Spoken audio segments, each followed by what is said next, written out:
All right, guys, welcome back. Survival Living here. So yes, weekly prep. Like I said, guys, I'm not playing around, neither should you. This week we went and did the deep freeze section for preps. Now we stock up canned goods, dry goods, you know, we do all that, guys. We've shown you guys that many times on this channel. One of the things I do like to push for is, you know, fresher food, fresher meat, chicken, pork, bacon. Yeah. So storage on this stuff, guys. You can can this stuff up if you got a canner, absolutely. We have deep freezers.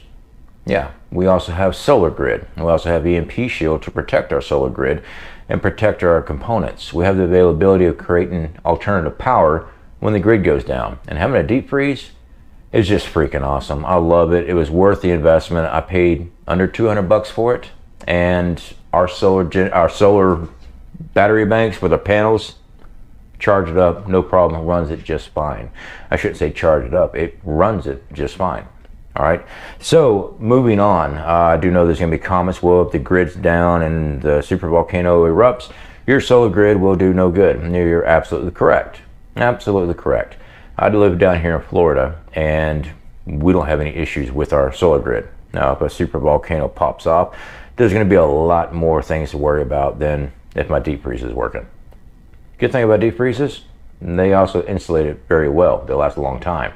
So today we spent $83.36.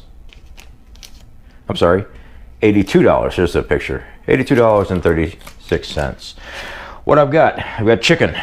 I've got pork. I mentioned bacon. I got 7 pounds of bacon for $20.93. You know, you can deep freeze bacon and it'll last good for a year. Cheese, blocks of cheese. This is mild cheddar. I got 3 blocks of this. They were roughly priced. Give me a second and I'll find it for you.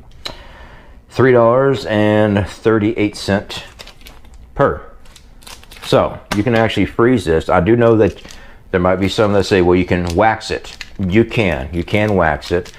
This cheese here was refrigerated. All right, it wasn't frozen, it was refrigerated, so I checked on that. And this is our local Piggly Wiggly store right here. Freezing it lasts a year. So it's freaking awesome to have cheeseburgers, bacon cheeseburgers during shit hits the pan. That's just my opinion. Everybody is entitled to themselves. Moving on, like I said, we spent $82. Chicken drums, $3.49. Yeah. $3.63. Can't go wrong, guys. I'm telling you.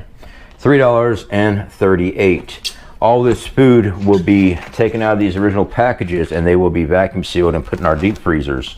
$2.97. Thighs. $2.72. Chicken and rice, can't go wrong. $3.59. Chicken. Yeah, I eat a lot of chicken, I eat a lot of pork. Beef, however, even there was outrageous. I always said that, you know, they're talking about taking away our, you know, our steak, our red meat. And my thing is that they're going to make it so you can't afford it.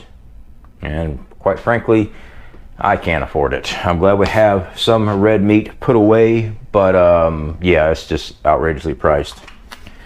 Pork riblets. It looks like thinly sliced pork chops to me. $9.19. This is thin sliced pork chops, $6.29. This one here, $7.13. So what we'll do, guys, is that all this stuff here, even the bacon, we just take the cardboard off, store it in the deep freeze without the cardboard. I mean, it's already plastic wrapped, it's already sealed up. It just makes it easier to put in the deep freeze. You can leave the cardboard box on it if you want to, but I don't see no point in it. All this other stuff, guys, we'll do this with our meal plans. All right, so how many people's in the house is how many drumsticks, how many thighs, stuff like that goes in one freezer bag, so we know exactly what we're doing. Some people prefer just to put all the thighs in one bag, vacuum seal it up, freeze it. It's entirely up to you on how you want to do it. The main thing is getting food put back while you can. Again, all this food here was $82 and change. The most expensive part,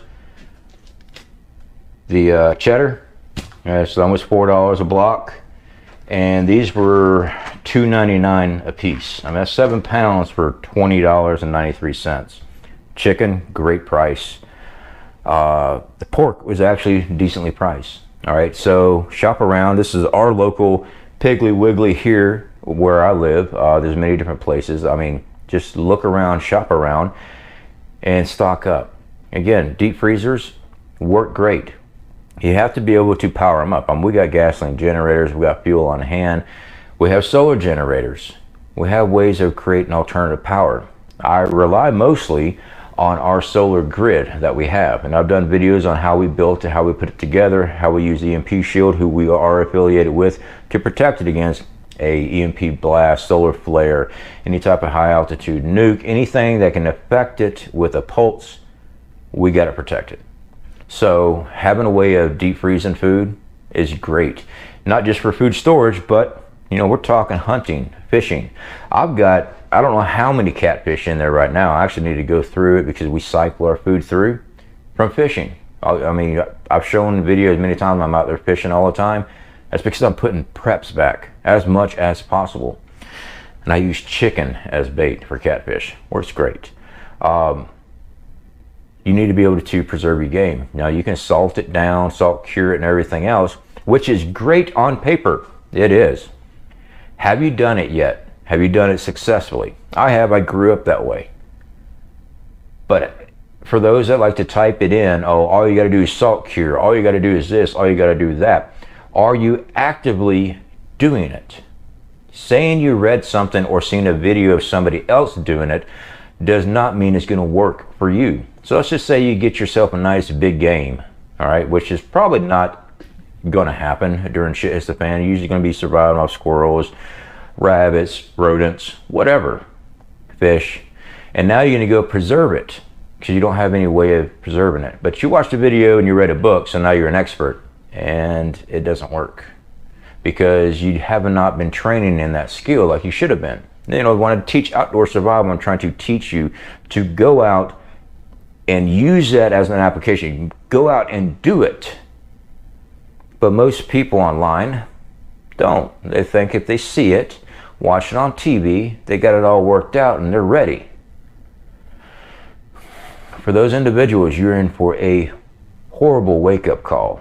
I don't know how many times I've been to outdoor survival courses across the country, even my own courses that I run, and people have come in, they watched the books, they watched the videos, they read all the books, they're ready to rock and roll, they know it all, and then when it comes to the application aspect of it, there's no muscle memory, and one, they either injure themselves massively, badly, and have to get evac'd out, or their body's not conditioned for it, and they have not been training, and they couldn't get that bow drill. They couldn't do that fishing with a spear. They couldn't do these things because they haven't done it. It's a big difference from sitting in a feed plot, a food plot that you've already been paying to go stock deer and everything else, and you've been feeding them year round, baiting them up, compared to shit has hit the fan. Now you're out there and you're having to walk quietly, learn new smells, make sure you're not in the wind incorrectly. There's a lot to it.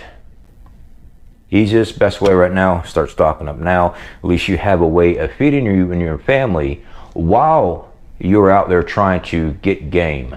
Because there's going to be a lot of days, a lot of nights, you don't bring anything in. All right, guys, this is just to encourage you to keep at it. Speak to y'all later.